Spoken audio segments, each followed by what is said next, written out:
little bit about that and how this whole process came about for you?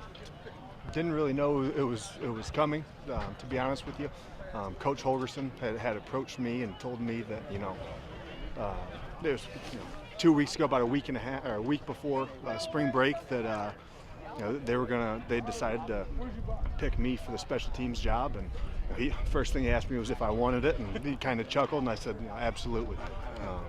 I was planning on staying here for another year in a GA role just because of what this place means to me and how much I believe in the players and the coaches that we're coaching with. And so he told me, and keep approaching this the same way you've approached everything else, and that's my mindset. Just put in the work and continue to get better with these guys. That's what we've had an opportunity to do for the first 6 practices: get a bunch of work, a bunch of teaching done. We've got a bunch of guys coming back on special teams, and we've got a bunch of young bodies that we need to get taught our schemes and everything else, so we can continue to get better on all 3 sides of the ball, and that includes special teams. What's the biggest difference for you between your previous roles and this one? Just the emphasis of being strictly special teams. Before working strictly with the defense, all of us as graduate assistants help out with special teams, but coaching's coaching.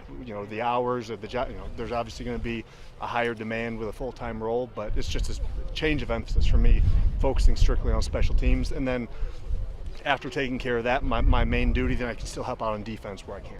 How much work have you done previously in special teams? You mentioned you've done defense a lot, but was it a little bit of a learning curve on that end? A little bit. Each of my, everywhere I've been, especially defensive coaches, you're involved in special teams, and so I've been involved from a player in every single stop along the way in coaching, and again I'm familiar with the schemes we've run here previously during my first 3 years here, and again it's just a change of emphasis where we're focusing entirely on special teams and going beyond the schemes, knowing the finer coaching points of each position, and just getting more in depth.